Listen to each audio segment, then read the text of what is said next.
German Shepherd was locked inside a huge drum. What baby did. Next melted every heart. What happened next will shock you beyond belief. If you love this story, let us know where you're watching from in the comments below. The thunder cracked like a whip across the sky, but 5-year-old Leo wasn't afraid of storms. He pressed his nose against the living room window, watching raindrops race down the glass while his mom Emma folded laundry nearby. His dad Marcus was in the kitchen, humming along to an old song on the radio. Everything felt normal, safe, ordinary. Then the flood sirens started wailing. "Storm's getting worse," Emma muttered, glancing toward the window, where water was already pooling in their street. The old canning mill at the edge of town always flooded first during heavy rains. Everyone knew to stay away from that place when the weather turned bad. But Leo wasn't listening to the sirens anymore. He had tilted his head to one side, the way he did when he heard something nobody else could hear. His little fingers pressed against the cool glass, and his breath fogged up the window as he whispered something that made Emma's blood run cold. "There's a dog knocking." Emma looked up from the towel she was folding. "What did you say, sweetheart?" Leo turned around, his big brown eyes wide with concern. "There's a dog knocking, Mommy. She needs help." He pointed toward the direction of the old mill, where the storm was hitting hardest. "Leo, that's just thunder," Emma said gently, walking over to him. "Sometimes thunder sounds like other things when we're scared." But Leo shook his head firmly. "No, Mommy, listen." Emma knelt beside her son and listened. All she could hear was the wind howling and rain battering their roof. The storm was getting stronger by the minute, and the emergency weather alert on her phone kept buzzing with warnings about flash flooding. Then she heard it. 3 distinct knocks. Pause. 3 more knocks. Pause. 3 again. Emma's skin prickled with goosebumps. Thunder didn't knock. Thunder didn't follow patterns. Thunder didn't sound like someone desperately trying to get attention. "Marcus," she called to her husband, her voice tight with worry. "Marcus, come here right now." He appeared in the doorway, dish towel still in his hands. "What's wrong?" Before Emma could answer, Leo pressed both hands against the window and started crying.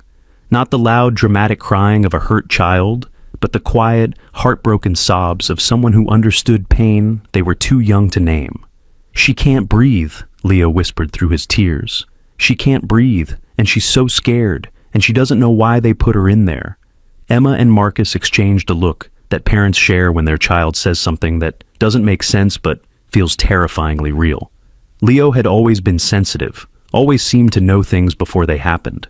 When Emma's grandmother was dying, Leo had started leaving drawings of angels on her hospital bedside table days before anyone told him she was sick.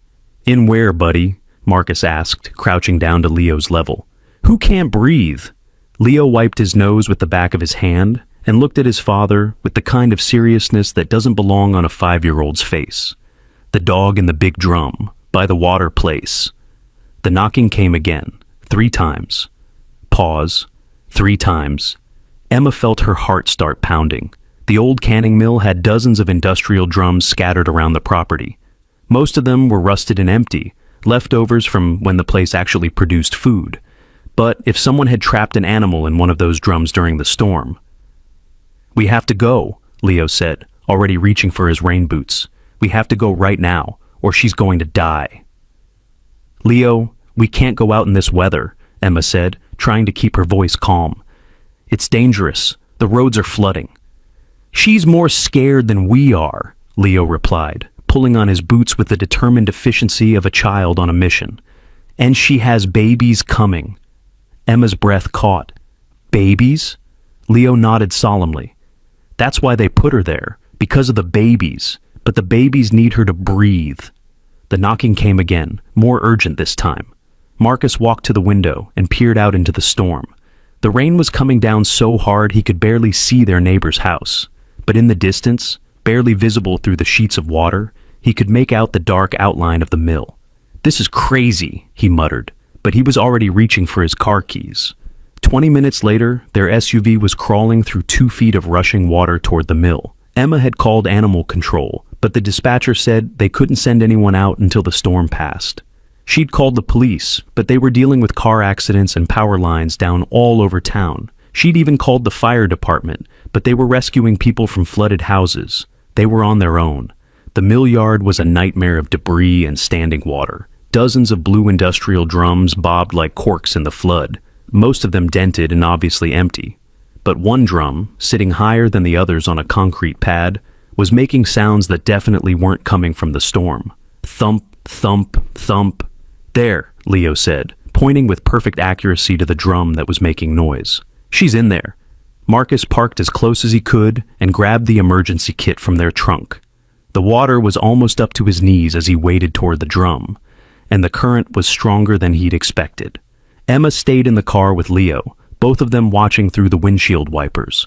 When Marcus reached the drum, he could see immediately that this wasn't storm damage. The lid was secured with metal clamps and sealed with what looked like industrial silicone. Someone had deliberately trapped whatever was inside.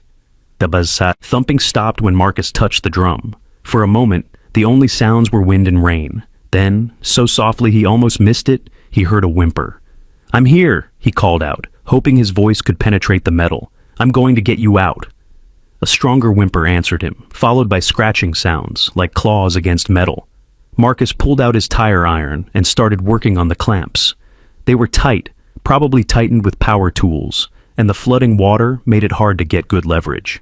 After 5 minutes of struggling, he'd only managed to loosen one clamp halfway. That's when Leo appeared beside him, having somehow escaped from the car without Emma noticing. "Leo, get back to the car!" Marcus shouted over the storm.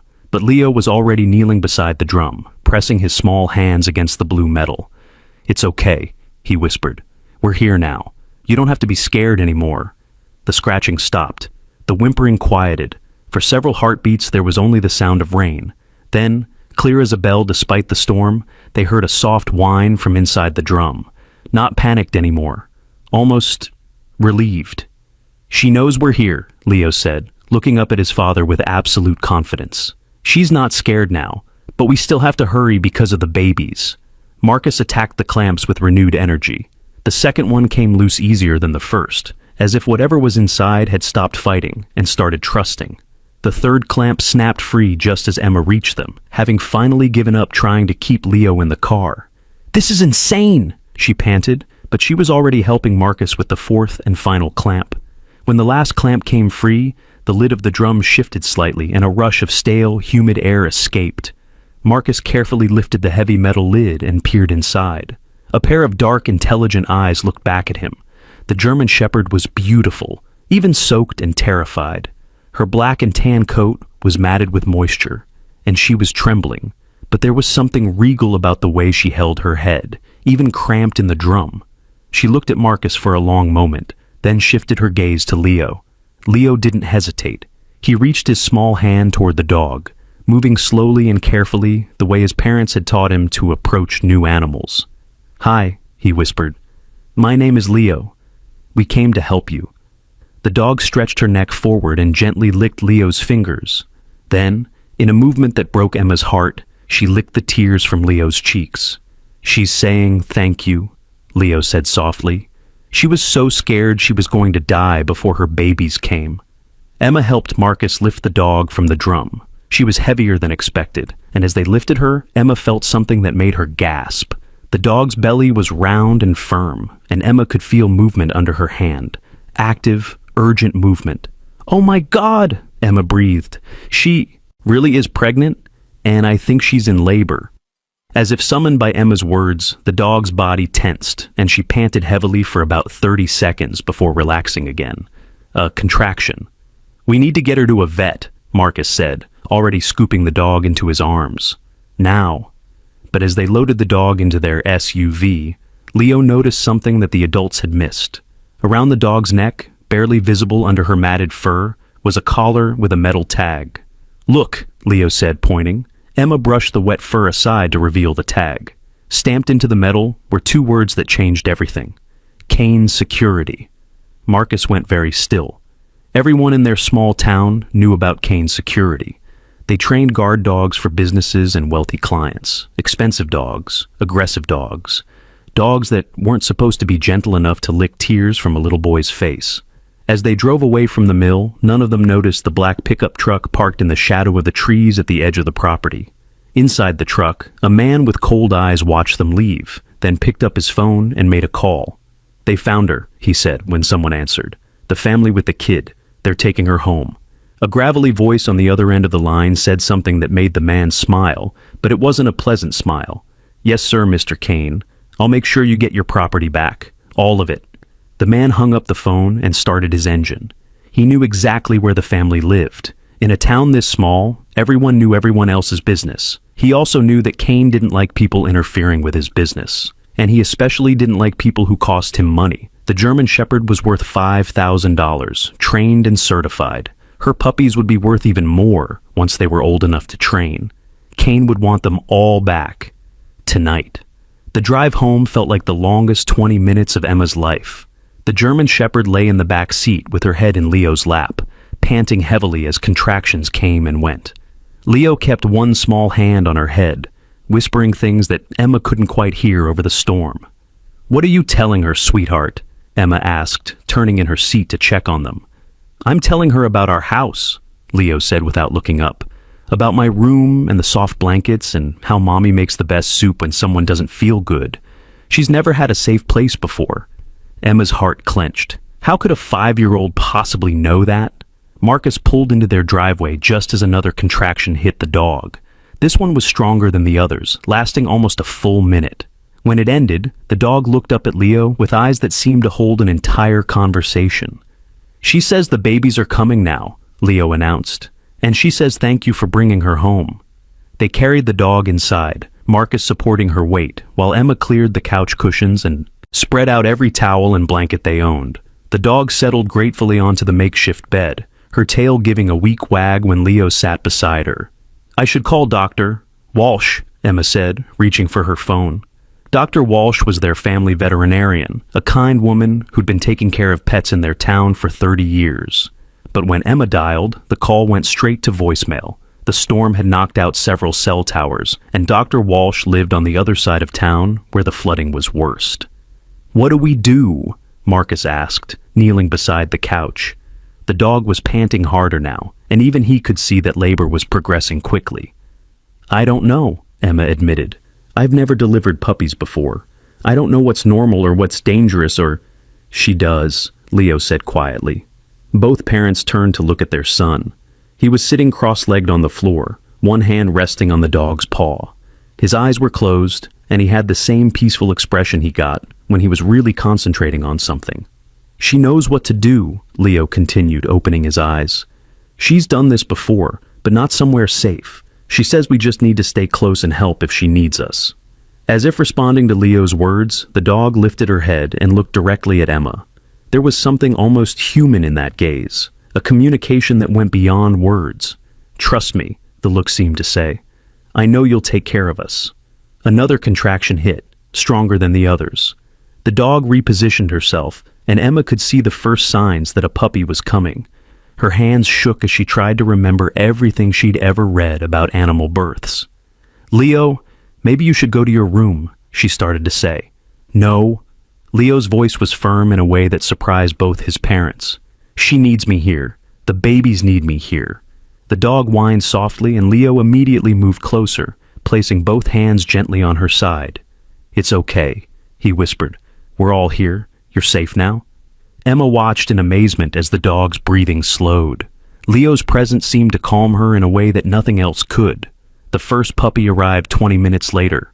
Emma had expected it to be scary, messy, complicated. Instead, it was like watching a miracle unfold.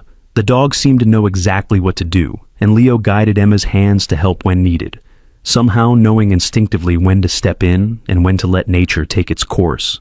The tiny puppy was black and tan, like its mother, barely bigger than Emma's palm. The dog immediately began cleaning it, and within minutes, the puppy was squeaking softly and searching for milk.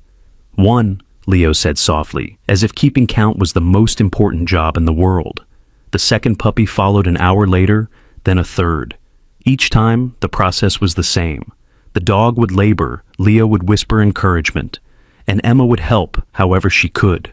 Marcus kept hot water ready and clean towels at hand, but mostly he just watched in wonder as his 5-year-old son seemed to communicate with the dog in ways that defied explanation. It was after midnight when the fourth puppy was born. This one was smaller than the others and didn't start breathing right away. Emma's heart stopped as she watched the tiny form lying still on the towels. "Come on, little one," she whispered, gently rubbing the puppy with a warm cloth the way she'd seen the mother do with the others. The dog whined anxiously, nuzzling at the still puppy. Leo placed his hands on both the mother and the baby, closing his eyes in concentration. "Breathe," he whispered. "Please breathe." For 10 seconds that felt like 10 hours. Nothing happened. Then the tiny puppy took a shuddering breath, squeaked once, and began moving toward its mother. Emma burst into tears of relief. Marcus wrapped his arms around both his wife and son. The dog licked Leo's face, as if thanking him for helping save her baby. "4," Leo said, smiling through his own tears. They thought it was over. 4 puppies seemed like plenty, and the dog appeared to be resting comfortably with her babies nursing. Emma was cleaning up the towels when Leo suddenly sat up straight, that listening expression on his face again. "There's more," he said. "More puppies?" Emma asked. Leo nodded. "2 more, but..." He frowned, the way he did when he was trying to understand something complicated. "But there's something else too. Someone's coming." As if summoned by his words, the doorbell rang. Emma and Marcus froze. It was almost 1 in the morning, in the middle of a severe storm. Nobody made social visits at this hour. The doorbell rang again, followed by polite knocking. "Maybe it's Dr. Walsh," Emma whispered hopefully. "Maybe she got my message and came to help." But Marcus was already looking out the window, and what he saw made his blood run cold. A black pickup truck sat in their driveway, water still dripping from its sides, the same truck that had been parked at the mill. "Emma," he said quietly, "take Leo and the dog upstairs, now." "What? Why?" The knocking came again, more insistent this time. "Because that's not Dr. Walsh," Marcus said, "and I don't think whoever it is came here to help." Before Emma could respond, a man's voice called through the door, polite, friendly, but with an edge that made the hair on Emma's neck stand up. "Good evening. Sorry to bother you so late. My name is Ray Kane. I believe you folks found something that belongs to me." Emma's heart sank. Kane Security. The name on the dog's collar. Leo looked up from where he sat beside the new mother and her babies. "He's the one who put her in the drum," he said quietly. "He's the one who wanted her babies to die." "Shh," Emma whispered, but she was already gathering the puppies into a basket. The mother dog struggled to stand, clearly agitated by the stranger's voice. "I know you're in there," Kane continued, his voice still pleasant but carrying a new authority. "I can see your lights are on. I just want to talk. I'm sure we can work this out like civilized people." Marcus approached the door but didn't open it. "It's late, Mr. Kane. Why don't you come back tomorrow when the weather's better?" Kane chuckled, and the sound sent chills down Emma's spine.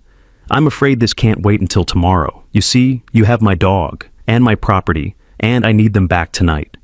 "Your dog was trapped in a drum during a flood," Marcus said, his voice getting stronger. "She could have died." "That's unfortunate," Kane replied, and he didn't sound like he thought it was unfortunate at all. "But she's a working animal, not a pet. She's worth considerable money, and so are her offspring. I'm prepared to compensate you for your trouble, but I need my property back." Emma had made it to the stairs with the basket of puppies, but the mother dog refused to follow.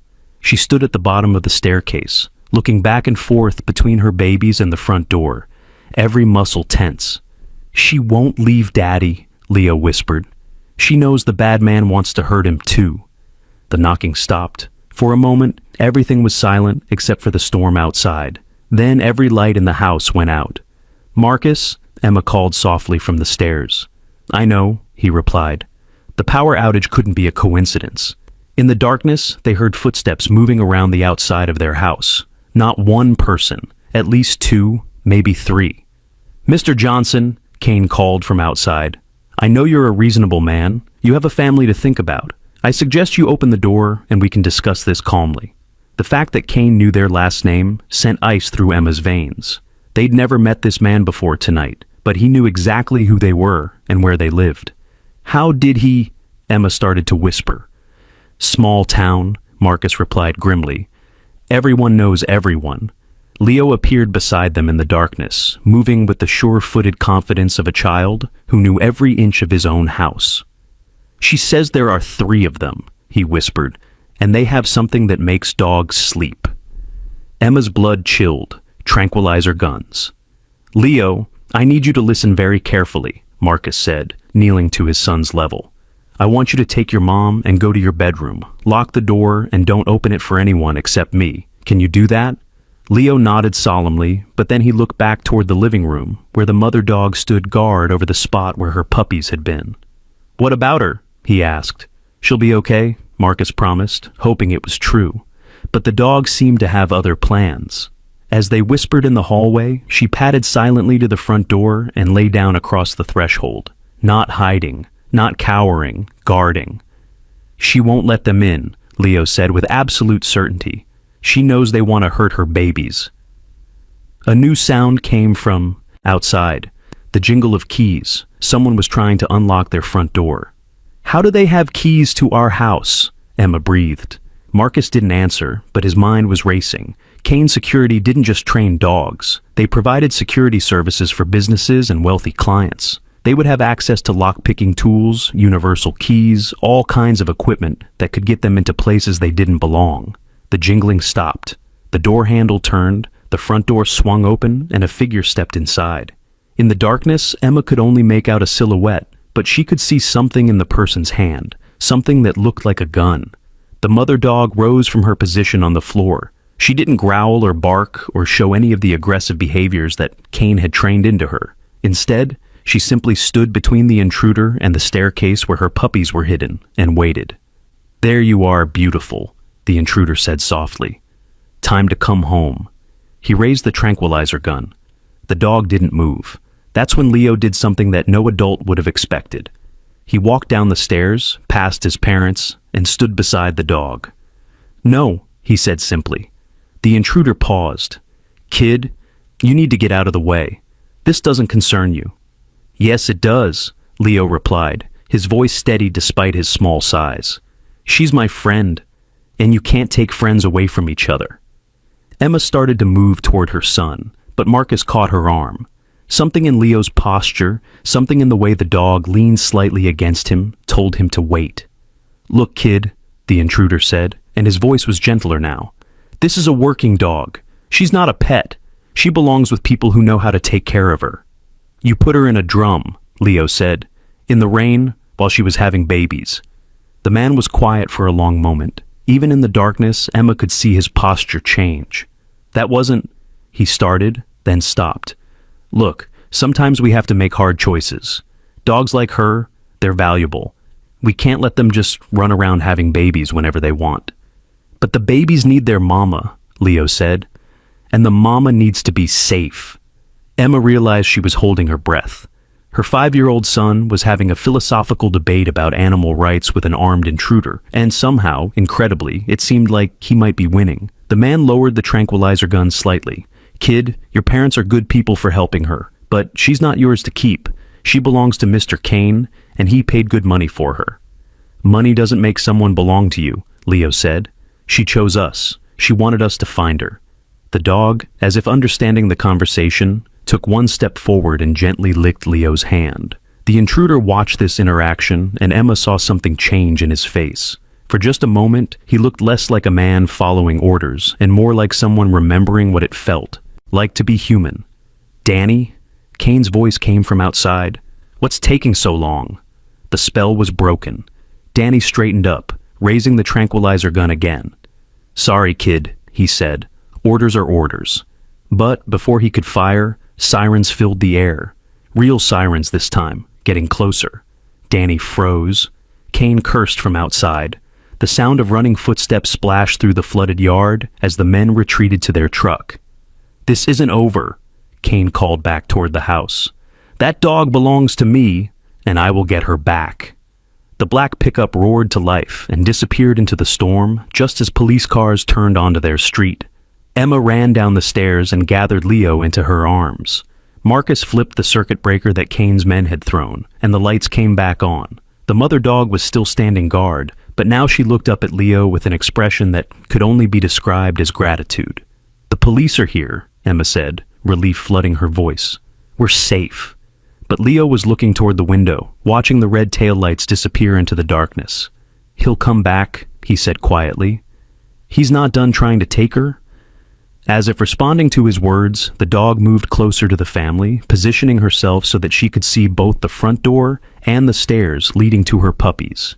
She might be safe for now, but her stance said clearly that she was ready to fight for her family. And looking at the determination in his young son's eyes, Marcus realized that Leo was ready to fight too. What do you think Leo will do when the men come back? Tell us in the comments what you would do to protect this brave mother dog. Officer Sarah Mills arrived first, her patrol car cutting through the floodwater with practiced ease. She'd been responding to emergency calls all night, but something about this one felt different. The dispatcher had mentioned a possible break-in, but also something about a pregnant dog and a 5-year-old boy who claimed to know things he shouldn't know. "Everyone okay in there?" Officer Mills called as she approached the house, her flashlight cutting through the darkness. Marcus opened the door, relief evident on his face. "We're fine, but we need to report an attempted break-in, and we need a veterinarian." Veterinarian? Officer Mills stepped inside, immediately noticing the German Shepherd lying protectively near a basket of what appeared to be newborn puppies. "Oh my." "She was trapped in a drum at the old mill," Emma explained quickly. "She gave birth here tonight, but the man who owns her came looking for her with tranquilizer guns." Officer Mills frowned. "Someone trapped a pregnant dog in a drum during a flood?" "Kane's security," Marcus said, showing her the collar. "Ray Kane himself showed up here with at least 2 other men. They had keys, Officer Mills. They just walked into our house." "Kane's security." Officer Mills's expression darkened. She'd had dealings with Kane before. Complaints about aggressive dogs, questions about his training methods, reports of animals going missing from his facility. But Kane was connected politically, donated money to the right campaigns, and somehow the complaints always seemed to disappear. "Did they threaten you directly?" she asked, pulling out her notepad. "They broke into our house with tranquilizer guns," Emma said. "I'd say that's threatening enough." "Mama," Leo said quietly from where he sat beside the dog, "tell her about the other drums." "Other drums?" Leo looked up at Officer Mills with those serious brown eyes. "There are more drums at his place, with more dogs inside. Some of them already stopped knocking." A chill ran down Officer Mills' spine. In 10 years of police work, she'd learned to trust children's instincts. They saw things adults missed, heard things adults ignored. "Leo, what do you mean some of them stopped knocking?" "The dogs that got too tired to ask for help," Leo said simply. "The ones that couldn't breathe anymore." Officer Mills looked at Marcus and Emma. "Has he said things like this before?" "He's always been sensitive," Emma admitted. "He seems to know things about animals that he shouldn't be able to know." Before Officer Mills could respond, her radio crackled. Another patrol car was requesting backup at Kane's security. Someone had called in a welfare check on animals at the facility. "That's interesting timing," Officer Mills muttered. "I need to call this in, but first I want to get that dog looked at. Do you have a vet you can call?" "Dr. Walsh, but we can't reach her because of the storm," Marcus said. "I know, Doctor. Walsh, let me try the emergency line." Officer Mills stepped outside to make the call and returned a few minutes later with good news. "She's on her way. Her neighborhood just got power back, and she says she can be here in 20 minutes. While they waited, Officer Mills took detailed statements about the break-in.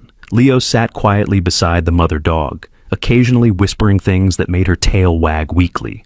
The puppies nursed contentedly, 5 tiny forms snuggled against their mother's warm belly. "5?" Officer Mills asked, counting. "The 5th one almost didn't make it," Emma said, her voice still shaky from the memory. "Leo somehow helped her breathe." Officer Mills looked at the little boy, who was now humming softly to the mother dog. She'd seen a lot of strange things in her career, but something about this child made her believe in possibilities she usually dismissed. Dr. Walsh arrived exactly 20 minutes later, a small woman in her 60s with kind eyes and steady hands. She took one look at the scene and immediately knelt beside the mother dog. "Well, hello there, beautiful," she said softly. "Let's see how you and your babies are doing."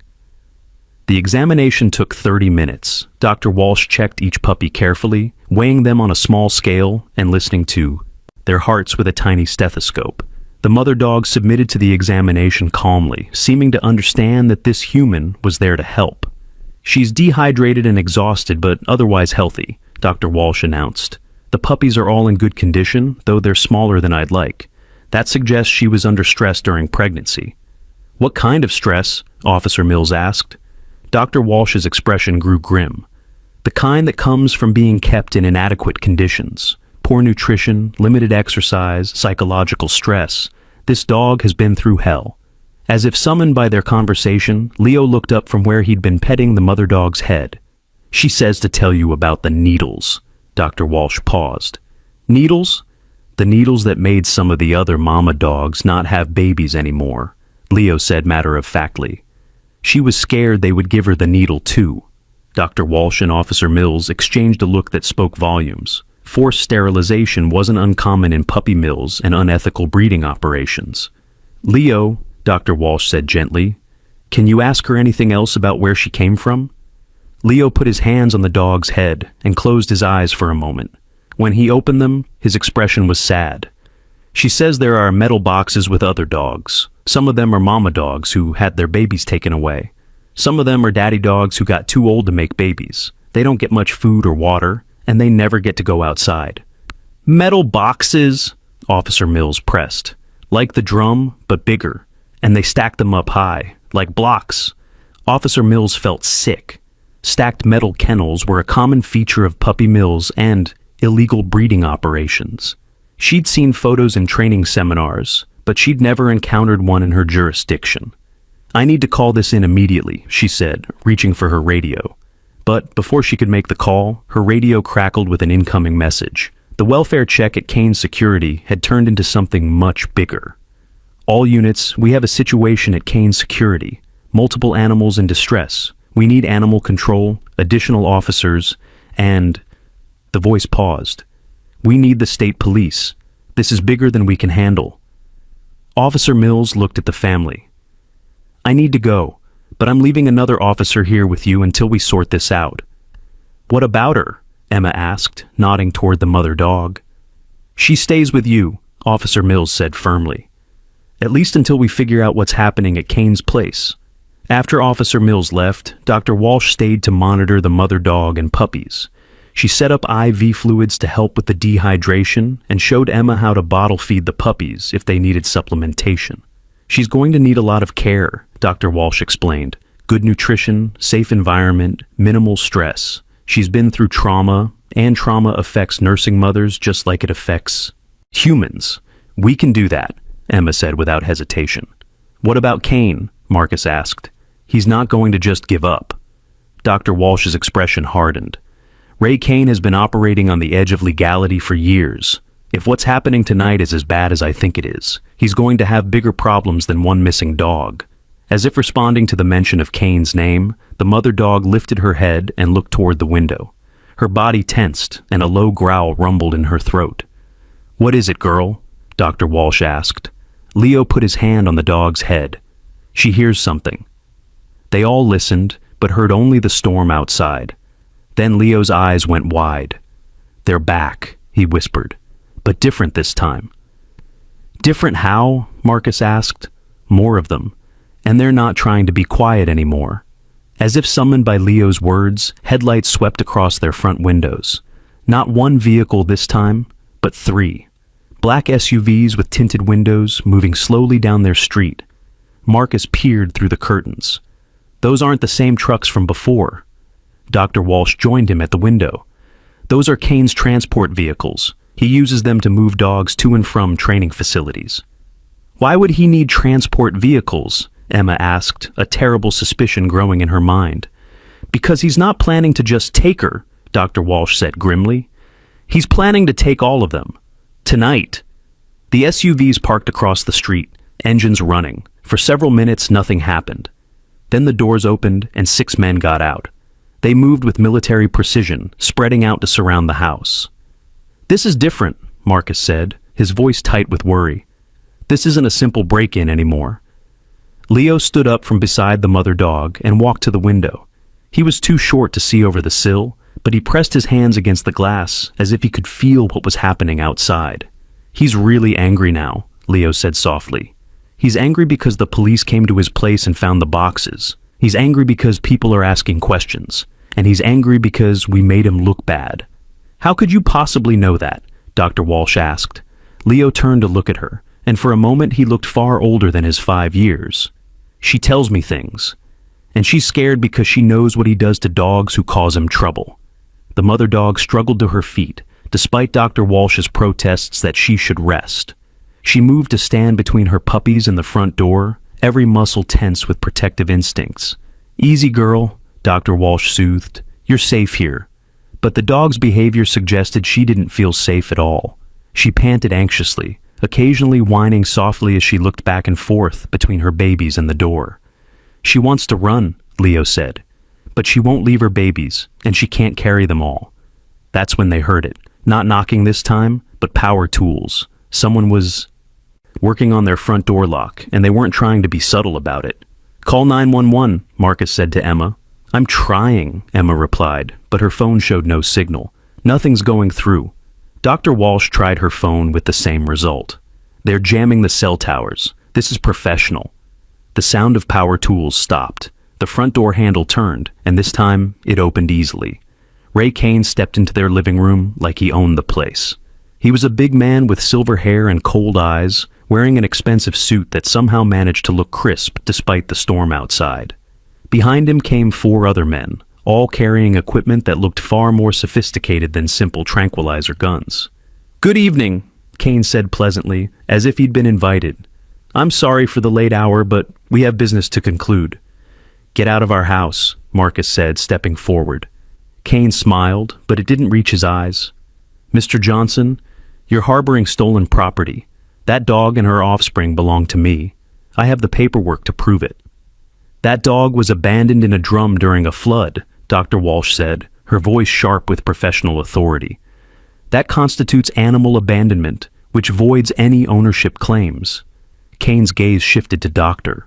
Walsh, and his smile faded. "Dr. Walsh, I should have known you'd be involved. You've been a thorn in my side for years." "Because you're a disgrace to animal care," Dr. Walsh replied without flinching. "I've seen what you do to those dogs." "What I do is perfectly legal," Kane said. "I breed and train working animals according to industry standards." "Industry standards don't include keeping pregnant dogs in sealed drums," Emma said, finding her voice. Kane's attention turned to her, and Emma felt a chill run down her spine. There was something predatory in the way he looked at her, as if she were prey that had made the mistake of challenging a hunter. "Mrs. Johnson, you have no idea what you're talking about. That dog is a valuable breeding animal. She's undergone expensive training and medical care. Her offspring are already sold to clients who are expecting delivery." "The puppies are barely 3 hours old," Dr. Walsh protested. "The clients will wait," Kane said dismissively. "What they won't tolerate is delays caused by people who don't understand the business." Leo, who had been standing quietly beside the mother dog, suddenly spoke up. "She doesn't want to go with you." Kane looked down at the little boy with mild amusement. "Animals don't get to choose where they live, son. They go where their owners tell them to go." "But she's not your dog anymore," Leo said, with the absolute certainty that only children possess. "She chose us. When you put her in the drum, you gave her away." Kane's amusement vanished. "That's not how property law works, boy." "It's how family works," Leo replied. "And she's family now." For a moment, Kane just stared at the child. Then he gestured to one of his men. "Load them up. All of them."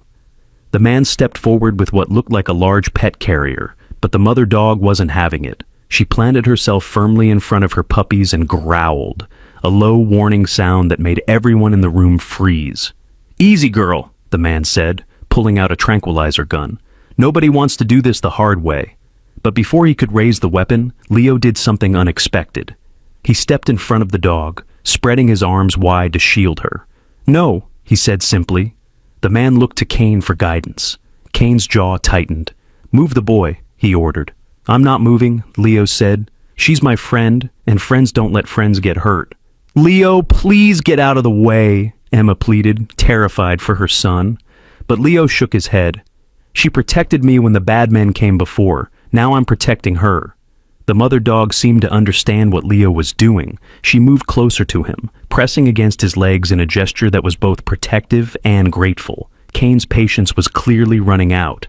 "This is ridiculous. She's a dog, not a person, and you people are interfering with legitimate business." "Legitimate business doesn't involve animal cruelty," Dr. Walsh said. "Prove it," Kane challenged.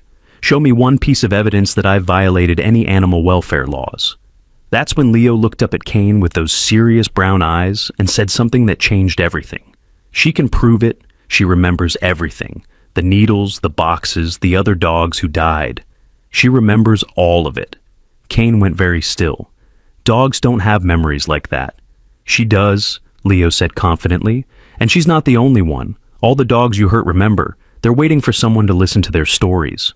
For the first time since he had entered the house, Kane looked uncertain. There was something in the way the child spoke, something in his absolute conviction that seemed to shake the man's confidence. "You're talking nonsense," Kane said, but his voice lacked its earlier authority. "Am I?" Leo asked. "Then why are you so scared of what she might tell people?" The question hung in the air like a challenge. Kane stared at the boy, then at the dog, then back at the boy. Outside, new sirens began to wail, getting closer.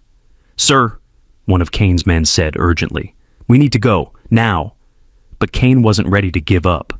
"Load the dog, leave the kid." "I said no." Leo's voice was small but absolutely firm. "You can't take her. She doesn't belong to you anymore."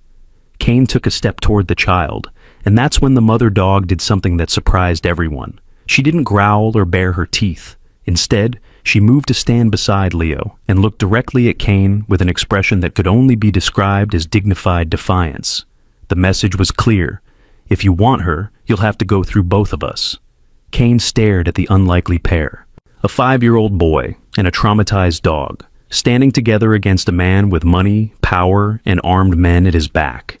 For a moment, just a moment, something flickered across his face that might have been doubt. Then the sirens got close enough to identify as multiple police cars, and Kane's moment of uncertainty vanished. "This isn't over," he said, backing toward the door. "That dog is worth $50,000 in breeding potential. I don't give up $50,000 because a child wants to play with a pet." As Kane and his men retreated to their vehicles, Leo called after them. "She says you can't sell what doesn't belong to you anymore." The black SUVs disappeared into the storm just as 3 police cars turned onto the street, but the threat in Kane's parting words hung in the air like smoke. Dr. Walsh knelt beside Leo and the mother dog. "That was very brave, Leo, but also very dangerous." Leo looked up at her with those wise, serious eyes. "Sometimes being brave means doing dangerous things to protect the people you love." As police officers began to secure the scene, Leo sat back down beside the mother dog and her puppies. The dog nuzzled his cheek gratefully, and for the first time since they'd found her, she seemed to truly relax. But everyone in the room knew that Kane's threat wasn't empty. A man who could orchestrate a sophisticated break-in and jam cell towers wouldn't be stopped by police presence alone. The real question was, what would he try next? Do you think Kane will give up, or is he planning something even worse? What would you do if someone threatened your family like this? The power went out again at exactly 3:47 a.m. This time, Marcus was ready for it. He'd been watching the street through the window, and he'd seen the utility van parked 2 blocks away. When every light in the neighborhood suddenly died, he knew it wasn't the storm. "Emma," he called softly, "it's starting." She was already awake, sitting beside the mother dog and her puppies. Dr. Walsh had stayed the night, sleeping in the recliner with her medical bag within arm's reach. Officer Mills had been replaced by Officer Chen, a younger cop who looked nervous about the whole situation. "How many this time?" Emma whispered. Marcus peered through the curtains. The street was dark, but he could make out shapes moving in the shadows. More than before. Much more. "I count at least 8 vehicles," he said grimly.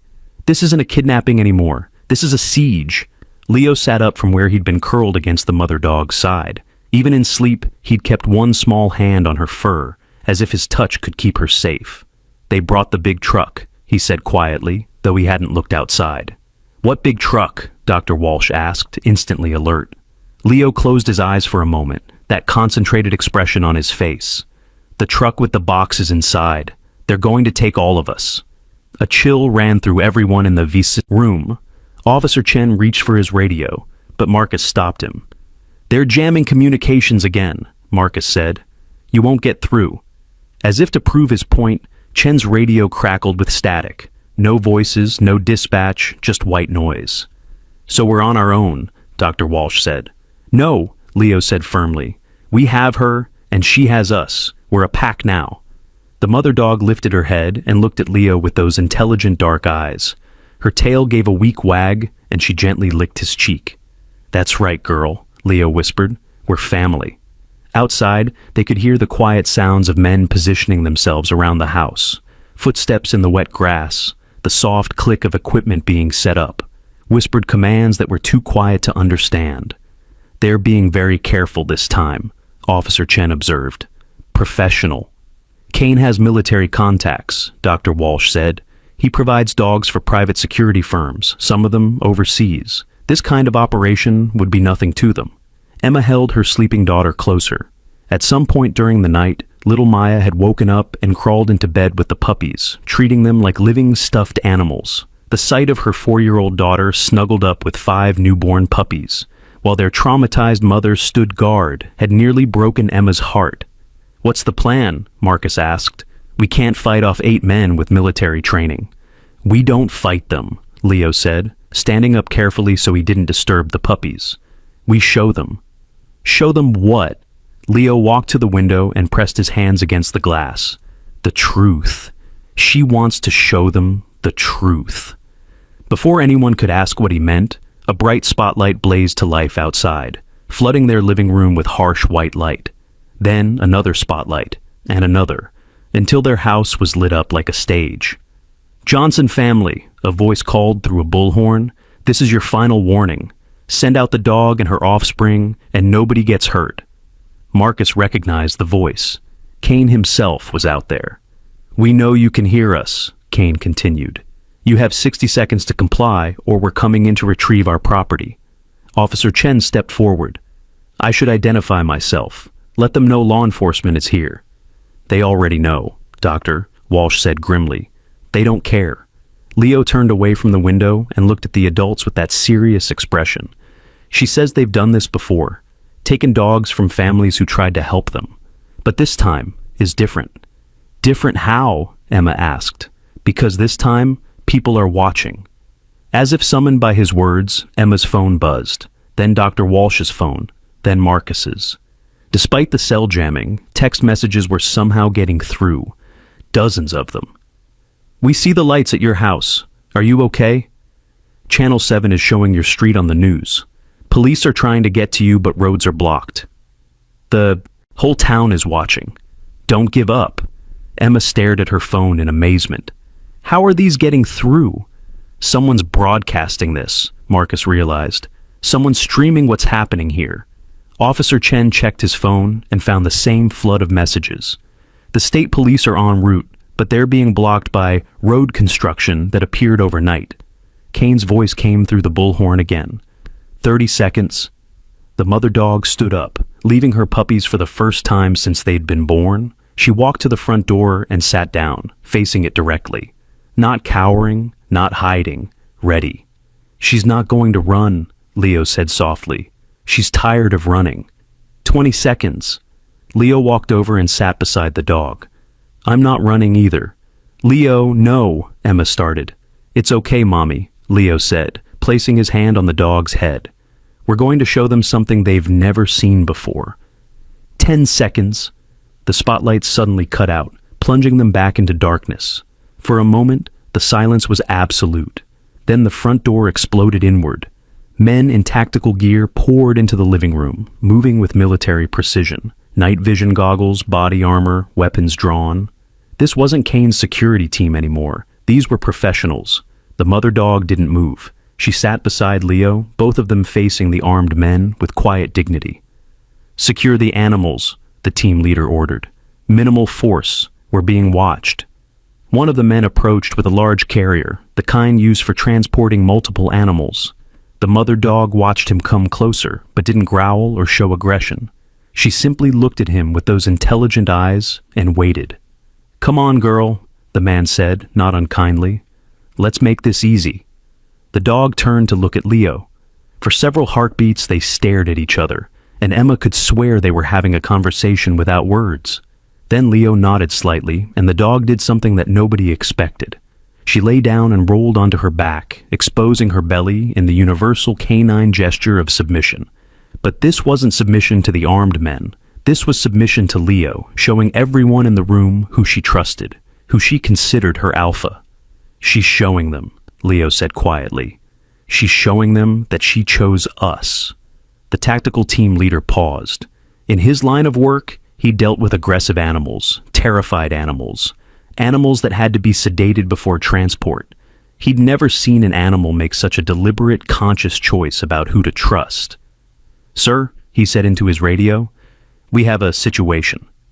Kane's voice crackled back. "What kind of situation?" "The dog is cooperating, but not with us." There was a long pause. Then Kane's voice, tight with anger.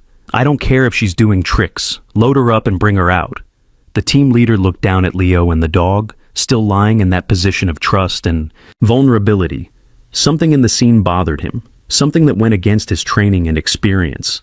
"Kid," he said softly, "you need to step away from the dog." "Why?" Leo asked, not moving. "Because we have orders to take her." "But she doesn't want to go," Leo said simply. "Look at her. Does she look like she wants to go with you?" The man did look. The dog was still on her back, but her eyes were fixed on Leo's face. Her tail was tucked, her breathing was rapid, and every line of her body language screamed distress. The only thing keeping her calm was the little boy's presence. "Orders are orders," the man said, but he sounded less certain than before. That's when Maya woke up. Emma's 4-year-old daughter had been sleeping peacefully next to the puppies, but the sound of men shouting and equipment clanging had finally disturbed her. She sat up, rubbing her eyes, and looked around at the armed men in confusion. "Mommy?" she said in a small voice. "Why are there soldiers in our house?" Before Emma could answer, Maya saw the mother dog lying on her back, and immediately understood the situation with the clarity that only children possess. "You're scaring her," Maya said to the tactical team leader, her voice carrying the indignant tone of a child who sees adults behaving badly. "Can't you see you're scaring her?"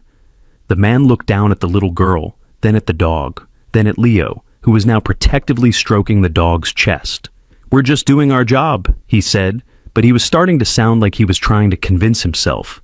"Your job is to steal someone's mommy dog?" Maya asked, picking up one of the puppies and holding it protectively against her chest. The question hung in the air like an accusation.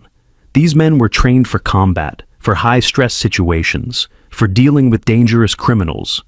None of them were prepared to explain to a 4-year-old why they were taking a mother away from her babies. "Maya, put the puppy down," Emma said gently.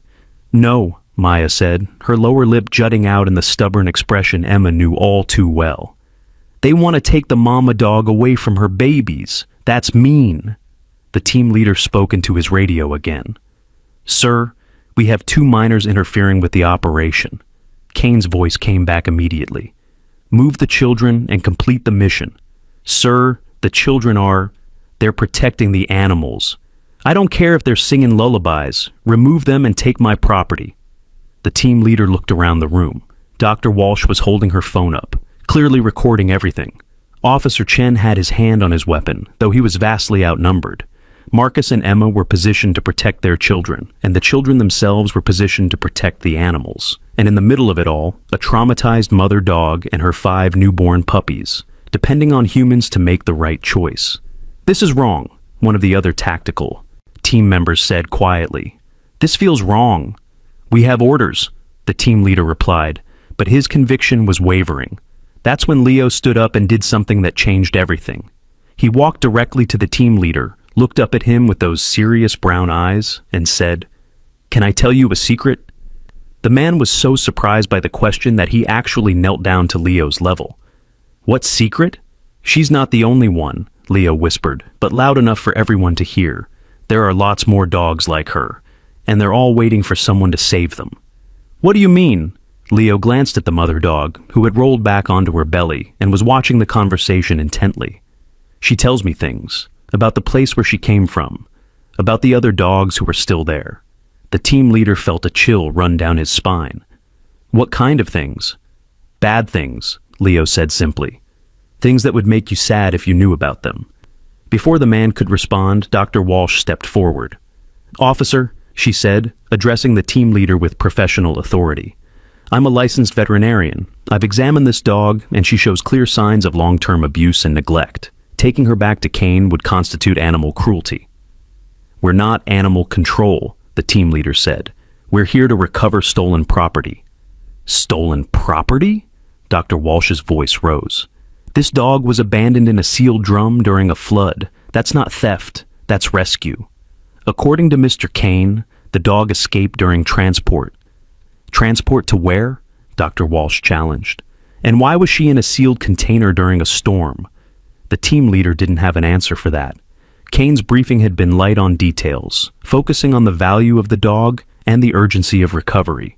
Leo tugged on the man's tactical vest. "Do you want to know what she told me about the transport?" Against his better judgment, the team leader found himself leaning closer. "What?" "She said they put her in the drum because she wouldn't stop trying to protect the other dogs.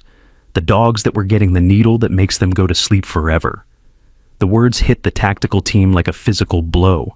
These men might be mercenaries, but most of them had families, pets, normal lives when they weren't working. The image of a pregnant dog being sealed in a drum for trying to protect other animals struck at something fundamental in their humanity. "Kid," the team leader said slowly, "are you saying what I think you're saying?" Leo nodded solemnly.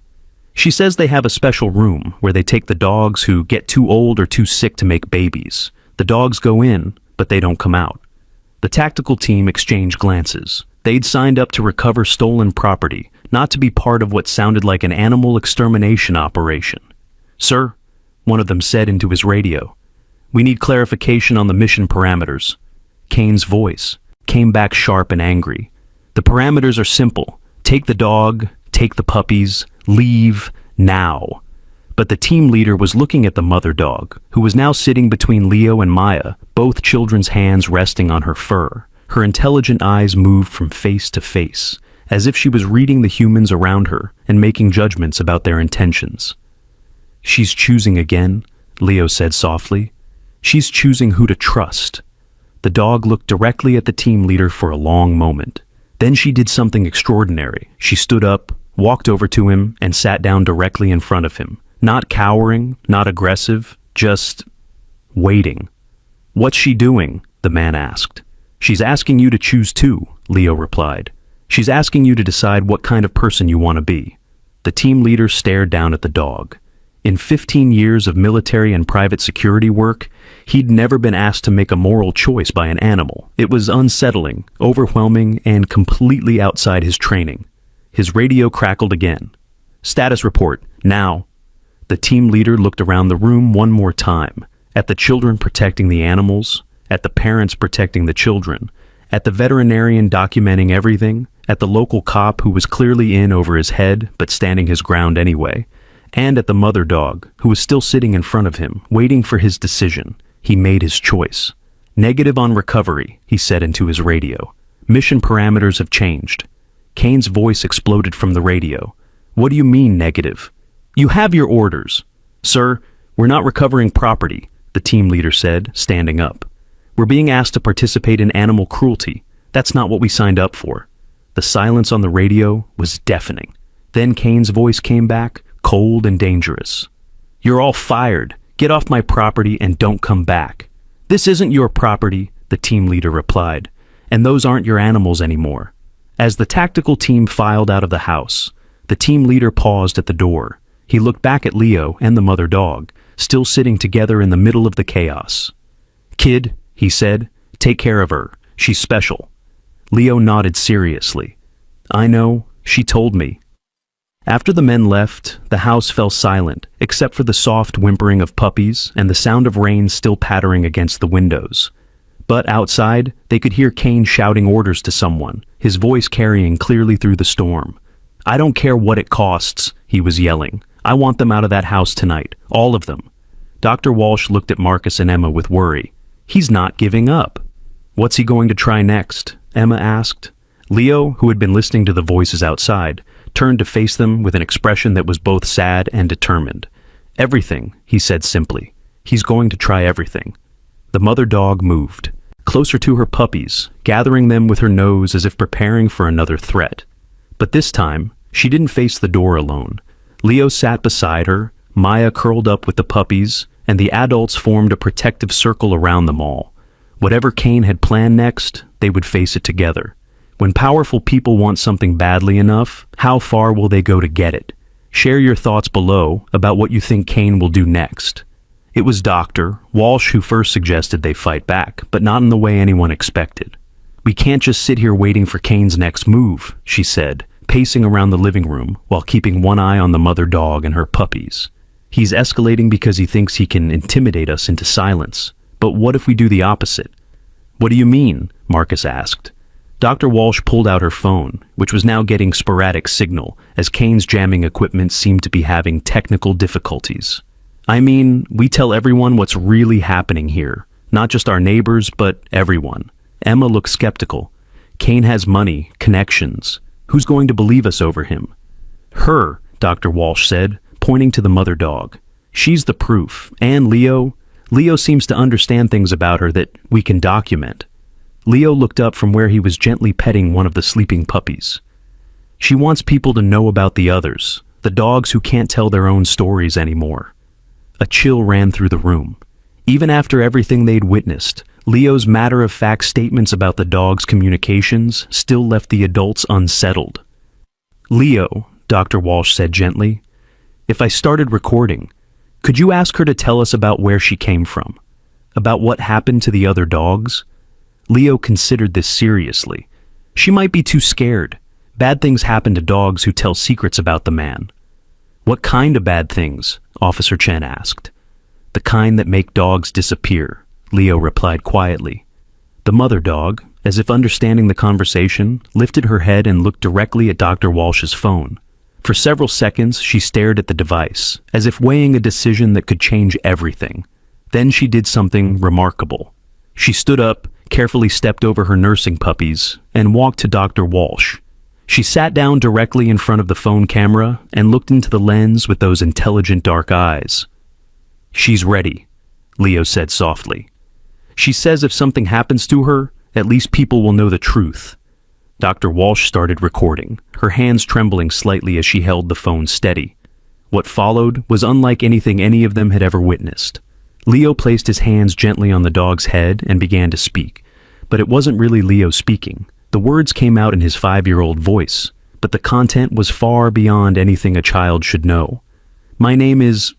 She doesn't have a name, Leo began, his eyes closed in concentration. The man calls all the mama dogs number 7 or number 12 or number 24. I was number 15. Emma's breath caught. Leo was speaking as if he were the dog. I came to the bad place when I was very young, Leo continued in that strange, distant voice. My first mama was kind, but she got sick and the money people took me away. They said I had good bloodlines, whatever that means. Dr. Walsh kept the camera steady, documenting every word.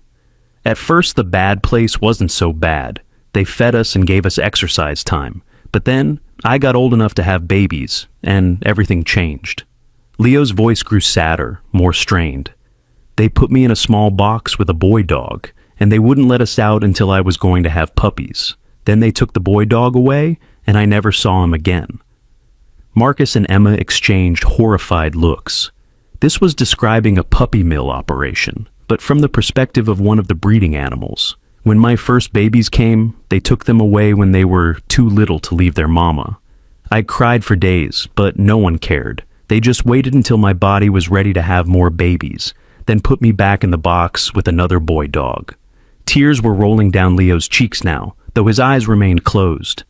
This happened many times. Babies came, babies went away. I never got to see them grow up or teach them how to be good dogs. I tried to be brave, but after a while, I forgot what it felt like to be happy. The recording was becoming difficult to watch. Even Officer Chen, trained to deal with criminal activity, looked disturbed by what he was hearing. Then I met number 8.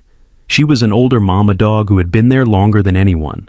She told me about the outside world, about families who love their dogs and keep them forever. I didn't believe her at first. I thought all humans were like the bad man. Leo's breathing became more labored, as if the emotional weight of the story was affecting him physically. Number 8 also told me about the quiet room. That's where they take the mama dogs who get too old to have babies, or the boy dogs who get too sick to work, or any dog who causes too much trouble. Dogs go into the quiet room, but they never come out. Dr. Walsh had to steady her phone with both hands to keep it from shaking. Last week, they came for number 8. She was getting old, and her last babies didn't survive. As they took her away, she whispered to me, "If you ever get a chance to run, run toward the light. Run toward the voices that sound kind." The mother dog opened her eyes and looked directly into the camera, and for a moment, everyone in the room felt like they were looking into the soul of every abused animal that had ever existed. The next day, they put me in the drum. I was having babies again, but something went wrong. The babies were coming too early and I was sick. Instead of helping me, they said I was useless now. They sealed me in the drum and drove me to the water place to... Leo stopped speaking abruptly and opened his eyes, looking confused and exhausted. "To what?" Dr. Walsh asked gently. Leo looked at the mother dog, then back at the camera. "She can't say the last part. It's too scary." But Emma understood. They were going to drown her, weren't they? They sealed her in the drum and planned to sink it in the flood. The mother dog's tail tucked under her body, and she began to shake. Leo immediately wrapped his arms around her neck, comforting her. "It's okay now," he whispered. "You're safe. Your babies are safe. The bad man can't hurt you anymore." Dr. Walsh stopped recording and immediately began uploading the video to every social media platform she could access. Within minutes, her phone was buzzing with notifications as the video began to spread. "This is incredible," she said, reading the responses flooding in. "People are sharing this everywhere. Animal rescue groups, news stations, law enforcement agencies. This is going viral." But their moment of hope was interrupted by the sound of heavy machinery outside. Through the windows, they could see a large truck backing up to their front yard, its diesel engine rumbling ominously. "What is that?" Emma asked. Officer Chen peered through the curtains, and his face went pale. "That's an animal control truck, a big one." Marcus looked closer and saw the official city markings on the side. "How did Kane get an animal control truck?" "Money," Dr. Walsh said grimly. "Kane donates heavily to city council campaigns. He probably has friends in the animal control department." The truck's back doors opened, and several men in official-looking uniforms began unloading equipment. Catch poles, large cages, tranquilizer equipment, but something about them seemed off. "Those aren't real animal control officers," Officer Chen observed. "I know most of the AC guys in this county. Those are Kane's people in borrowed uniforms." As if to confirm his suspicions, Ray Kane himself stepped out of the truck's passenger side, now wearing an official-looking jacket with Animal Control Supervisor printed on the back. "This is it, Doctor," Walsh said. "He's going to use fake authority to take her legally." Kane walked up to their front door and knocked politely, as if this were a routine service call. When Marcus answered, Kane held up an official-looking clipboard and smiled his cold smile. "Good morning, Mr. Johnson. I'm here on behalf of the City Animal Control Department. We've received reports of unlicensed animals on your property." "We found an abandoned dog," Marcus said carefully. "We reported it to police." "Yes, and that's exactly why we're here," Kane replied smoothly. "Abandoned animals need to be processed through official channels. We're here to take the animal to the city shelter for proper care and evaluation." "What about the puppies?" Emma asked, stepping up beside her. "Husband." "Puppies?" Kane's eyebrows rose in fake surprise. "We weren't informed about puppies. Well, they'll need to come too, of course. Nursing puppies can't be separated from their mother." Leo appeared in the doorway, the mother dog right behind him. As soon as she saw Kane, her entire body language changed. Her ears flattened, her tail tucked, and she pressed against Leo's legs for protection. Kane's fake smile faltered for just a moment when he saw the dog's reaction, but he recovered quickly. "Hello there, boy," he said to Leo in a patronizing tone. "Don't worry, we're going to take good care of your friend here." "She's not going with you," Leo said simply. Kane's smile became strained. "I'm afraid it's not up to you, son. This is official city business." "Show me your badge," Officer Chen said, stepping into view. Kane reached into his jacket and produced what looked like an official identification card, but when Officer Chen examined it closely, he frowned. "This badge number doesn't match any active animal control officers in this county," Chen said. Kane's pleasant demeanor began to crack. "Officer, I think you're mistaken. Perhaps you should call your supervisor." "I would, but someone's been jamming our communications," Chen replied pointedly. The standoff might have continued, but that's when Emma's phone started ringing with an incoming video call. She looked at the screen and gasped. "It's Channel 7 News," she said. Dr. Walsh grabbed the phone. "Answer it. Put it on speaker." Emma accepted the call, and suddenly they were looking at a newsroom, where an anchor was speaking directly to them.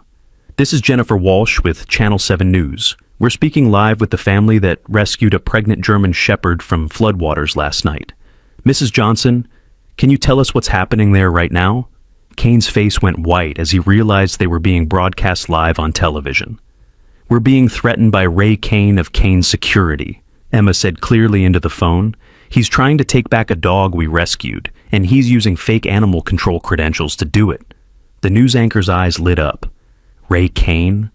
The same Ray Kane whose facility is currently being investigated by state police for animal cruelty? Kane stepped backward, his fake authority crumbling. "This is a private matter. Turn off that camera." "Sir, are you Ray Kane?" the news anchor asked. Kane looked directly into the phone camera, and for a moment his mask slipped completely. The cold, calculating businessman was replaced by something desperate and dangerous.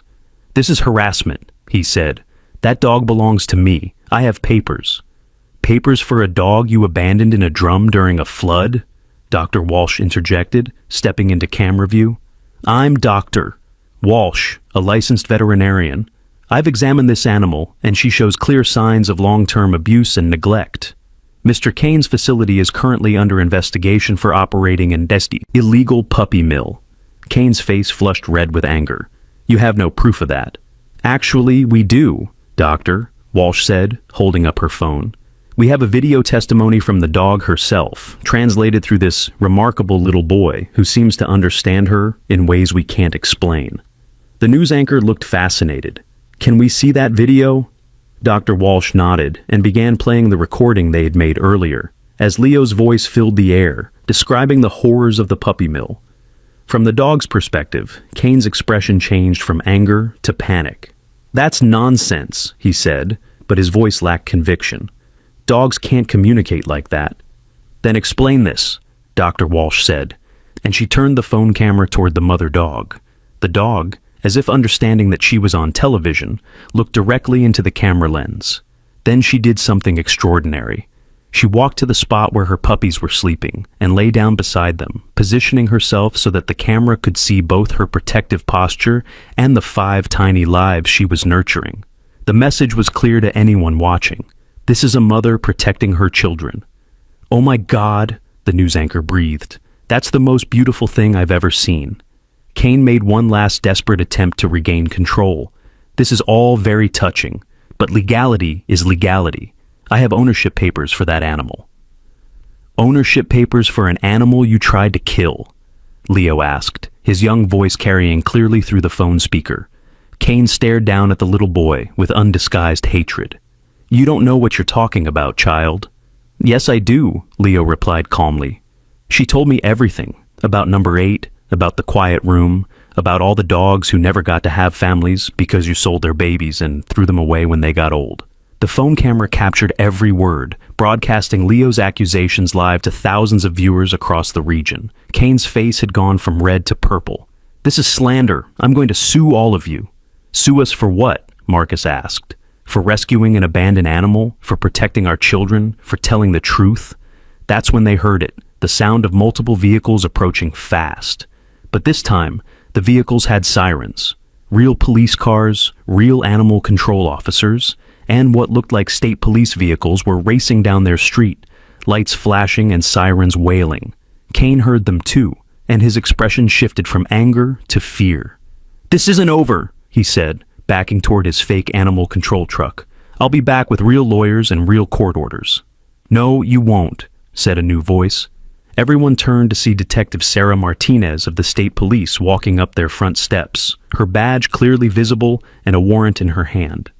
"Ray Kane, you're under arrest for animal cruelty, fraud, operating an unlicensed breeding facility, and conspiracy to commit theft," Detective Martinez announced. Kane tried to run, but he was surrounded by real law enforcement officers who had no interest in his money or his political connections. As Kane was handcuffed and read his rights, the mother dog did something that brought tears to everyone's eyes. She stood up, walked to the front door, and watched as the man who had terrorized her was led away in the back of a police car.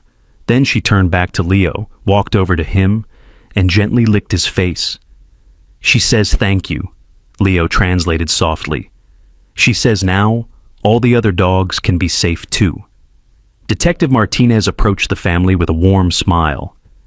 "The state police received hundreds of calls about your video. We've been building a case against Kane for months, but we needed someone brave enough to come forward with evidence." "What happens now?" Emma asked. "Kane's facility is being raided as we speak," Martinez said. "We'll rescue any animals we find there and shut down his operation permanently. As for this beautiful girl and her puppies, they're free to stay with the family that saved them." The news anchor, still connected via video call, was practically in tears. "This is the most incredible story I've ever covered. Is there anything you'd like to say to the people who have been watching and supporting you?" Leo looked into the camera with those serious brown eyes, the mother dog sitting proudly beside him. "Sometimes grown-ups do bad things because they think nobody is watching," he said. "But somebody is always watching, and if you see someone who needs help, you should help them, even if it's scary." The mother dog nuzzled Leo's cheek, and he smiled the first completely happy smile any of them had seen from him since this whole ordeal began. "And animals are people too," he added. "They just speak a different language. But if you listen really carefully, you can understand them." As the news call ended and the police finished their reports, the Johnson family finally had a moment to breathe. The mother dog settled back down with her puppies, all 5 of them nursing contentedly.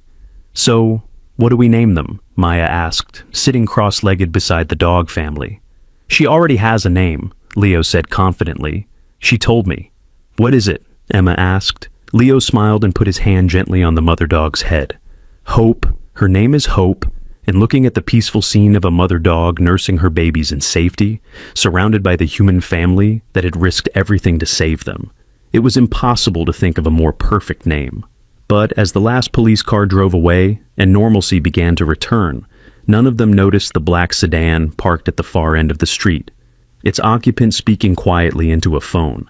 Kane might be in custody, but his business partners were still free. And they had invested too much money in his operation to let it all disappear because of one family's heroics. The real test was just beginning.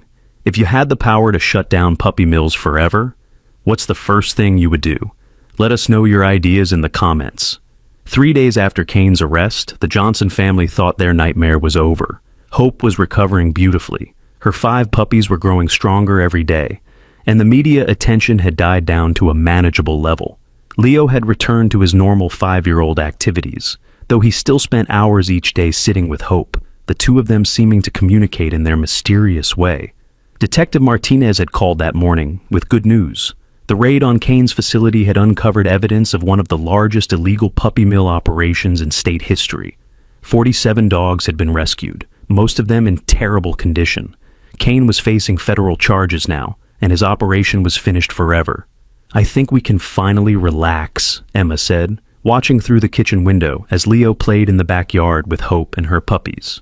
Dr. Walsh had given the puppies clearance for supervised outdoor time, and they were exploring the grass with typical puppy curiosity while their mother watched protectively. Marcus was less optimistic. "Something feels wrong. Too easy. Kane had business partners, investors. People don't just walk away from that kind of money." His instincts proved correct when Officer Chen called at 2 p.m. with urgent news. "You need to pack up and leave your house immediately," Chen said without preamble. "We have credible intelligence that Kane's associates are planning something for tonight." "What kind of something?" Emma asked, her heart sinking. "The kind that involves making sure there are no witnesses left to testify at Kane's trial," Chen replied grimly. Within an hour, the Johnson family was packed and ready to relocate to a safe house outside the city. But as they prepared to load Hope and her puppies into the car, Leo suddenly stopped. "She doesn't want to go," he said, looking at Hope with that concentrated expression. "Leo, we have to go," Marcus said gently. "It's not safe here anymore.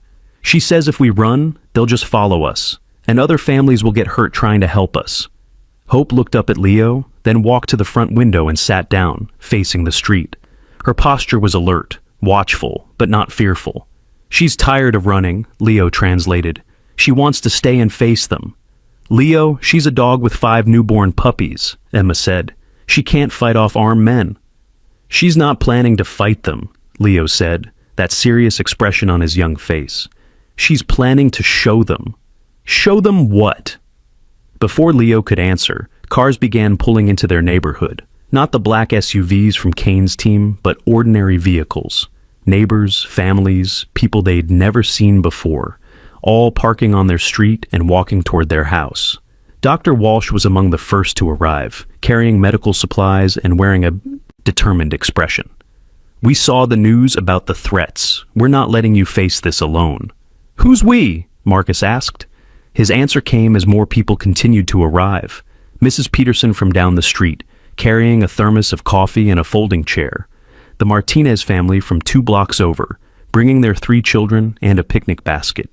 Officer Rodriguez from the next town over, arriving in his personal vehicle, but wearing his uniform. "Word got out about what might happen tonight," Dr. Walsh explained. "People are angry. They're not going to let Kane's people intimidate the family that exposed that horror show." "This is dangerous," Emma protested. "These people could get hurt." "Mrs. Johnson," said a voice behind her. She turned to see an elderly man with kind eyes and a walking cane. "My name is Robert Chen, Officer Chen's grandfather. 60 years ago, my family came to this country with nothing. The people in this community helped us when we had nowhere else to turn. Today, we help you." More people kept arriving, families with children, elderly couples, teenagers with smartphones ready to document anything that happened. Within 2 hours, there were nearly 100 people gathered on the Johnson family's front lawn and in the street beyond. "This is incredible," Marcus said, watching the crowd grow. "How did they all know to come?"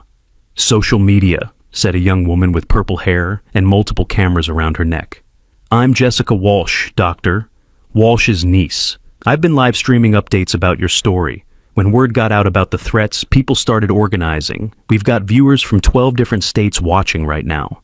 Leo walked through the crowd with Hope at his side, both of them moving calmly among the gathered people. Hope seemed to understand that these humans were here to help, and she allowed children to pet her gently while keeping a protective eye on her puppies. "She likes this," Leo said to his parents. "She says this is what families are supposed to be like. Lots of people taking care of each other." As evening approached, the crowd settled in for what everyone understood might be a long night. People shared food, played quiet games with the children, and kept their phones ready to record anything that happened. The atmosphere was tense but determined, like a community preparing to protect its own.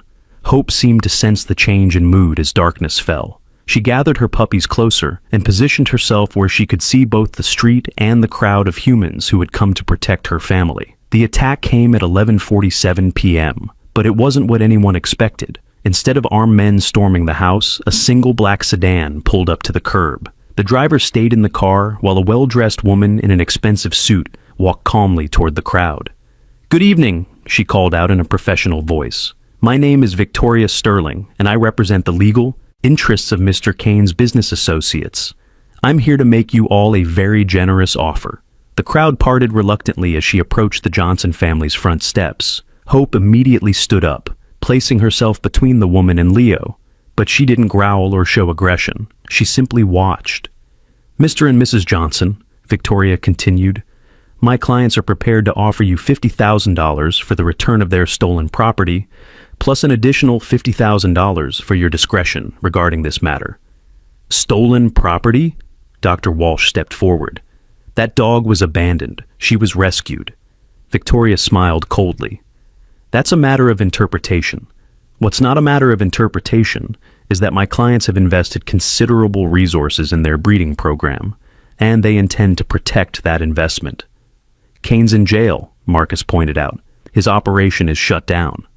Mr. Kane was one partner in a much larger organization, Victoria replied. His mistakes don't void the legitimate ownership claims of the other partners. Leo looked up at the woman with those serious brown eyes. Hope doesn't belong to your clients. She belongs to herself. Victoria glanced down at the boy dismissively. Children have such interesting imaginations, but property law is quite clear on the matter of ownership. What if we refuse your offer? Emma asked.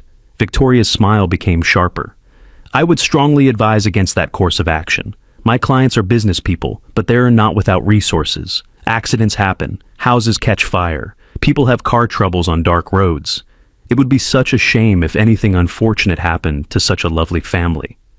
The threat was delivered in such a polite, professional tone that it took a moment for everyone to fully understand what they'd just heard. Officer Rodriguez stepped forward, his hand resting on his service weapon. Ma'am, did you just threaten this family? I merely pointed out some of the risks inherent in modern life, Victoria replied smoothly. I'm sure everyone here understands that sometimes the safest choice is the practical choice. That's when Leo did something that surprised everyone. He walked directly up to Victoria Sterling, looked up at her with those innocent brown eyes, and said, Can I tell you a secret? Victoria looked down at him with amusement. What secret, little boy? Hope says you're scared too. Victoria's smile faltered slightly. I'm sorry. She can smell fear on people, Leo continued matter-of-factly. And she says you're scared of the people you work for, scared of what they'll do to you if you don't get her back. For just a moment, Victoria's professional mask slipped, and something vulnerable showed through. She also says you have a dog at home, Leo added. A little white dog that sleeps on your bed and makes you feel less lonely. Victoria took a step backward, her composure shaken. How could you possibly know that? Because Hope can tell things about people, Leo said simply. And she says you're not really a bad person. You're just scared of bad people. The crowd watched in fascination as this 5-year-old boy seemed to see right through the polished lawyer's defenses. Your little white dog would be sad if something bad happened to Hope, Leo continued. Dogs understand each other, even when people don't. Victoria stared down at Leo for a long moment, something shifting in her expression. Then she looked at Hope, who was sitting calmly beside the boy, watching the lawyer with those intelligent dark eyes. This is ridiculous, Victoria said, but her voice lacked its earlier confidence. I'm here to conduct business, not listen to fairy tales about psychic dogs. Then let's conduct business, said a new voice. Everyone turned to see Detective Martinez walking up the street, accompanied by 2 FBI agents in dark suits. Victoria Sterling, Detective Martinez called out. FBI would like to have a word with you about your client's business practices. Victoria's face went white. I'm a lawyer representing legitimate business interests. Your clients are part of an interstate animal trafficking operation, one of the FBI agents said. We've been tracking money laundering, tax evasion, and RICO violations for 18 months. Kane's arrest just gave us the opening we needed to roll up the entire network. Victoria looked around desperately, as if searching for an escape route, but she was surrounded by a crowd of determined citizens, all of whom had cameras trained on her. I want to speak to my own attorney, she said. You'll have that opportunity, the FBI agent replied, right after we discuss your cooperation in our ongoing investigation. As Victoria was led away in handcuffs, Leo looked up at his parents with relief. She was the last one. Hope says there's nobody left to be scared of now. Detective Martinez approached the family with a smile. The FBI's been building this case for over a year. Your dog's rescue and the evidence you gathered gave them everything they needed to make arrests across 5 states. What happens to Hope and her puppies now? Emma asked. They're yours, Martinez said simply. No contest, no legal challenges. Kane's ownership papers were fraudulent anyway. Hope was stolen from her original family when she was a puppy. Leo knelt beside Hope and whispered something in her ear. Her tail wagged for the first time since they had found her, a genuine expression of happiness. What did you tell her? Dr. Walsh asked. I told her she's home, Leo said simply. As the crowd began to disperse, many people stopped to say goodbye to Hope and her puppies. Children promised to visit. Adults offered help with veterinary bills, and everyone seemed to understand that they'd been part of something special. Dr. Walsh was among the last to leave. "You know," she said to the Johnson family, "I've been a veterinarian for 30 years, and I've never seen anything like what happened here. Leo's connection with that dog, the way she communicated through him, the way she seemed to understand exactly what was happening." "Do you think it's real?" Emma asked. "Or just coincidence and imagination?" Dr. Walsh looked at Leo, who was curled up on the couch with Hope and all 5 puppies, the entire family sleeping peacefully together. "Does it matter?" she said finally. "Real or not, it saved 47 dogs from hell and brought a community together to protect the innocent. If that's not magic, I don't know what is." 6 months later, Hope and her 5 puppies were thriving in their new home. 3 of the puppies had been adopted by families in the neighborhood, all of whom visited regularly. 2 puppies stayed with the Johnson family because, as Leo explained, Hope wants to keep some of her babies close. The story of their rescue had inspired new animal protection laws in 3 states and led to the shutdown of dozens of illegal breeding operations. Leo had become something of a local celebrity, known as the boy who talks to dogs, though he insisted that anyone could do it if they just listened carefully enough. Hope had fully recovered from her ordeal and had become the unofficial neighborhood therapy dog, somehow knowing exactly which children needed comfort and which adults needed a reminder that kindness still existed in the world. But perhaps the most remarkable change was in Leo himself. The serious, worried expression that had marked his young face during the crisis had been replaced by the normal joy of childhood. He still had his special connection with animals, but now it brought him happiness instead of burden. "She taught me something important," Leo said one day as he played in the backyard with Hope and her remaining puppies. "What's that?" his mother asked. "Sometimes being brave doesn't mean fighting. Sometimes it means trusting other people to help you when you can't help yourself." Hope looked up at the sound of his voice and tailed wagged, that simple gesture expressing everything that words couldn't capture about love, family, and the power of compassion to overcome cruelty. The boy who could talk to dogs and the mother who had chosen to trust him had changed their corner of the world forever. And in a time when good news seemed rare, their story reminded everyone who heard it that ordinary people could do extraordinary things when they chose courage over comfort. As the sun set over their peaceful backyard, Hope gathered her remaining puppies close and settled down for the night, surrounded by the family she had chosen and who had chosen her in return. She was no longer number 15 in a metal cage. She was Hope, and she was home. And sometimes, that's all the magic the world needs. If this story touched your heart and you believe in the power of ordinary people to do extraordinary things, please like this video, share it with everyone you know, and subscribe to stay connected with more stories of hope overcoming darkness. Let us know in the comments below where you're watching from. We love hearing from our global family of animal lovers.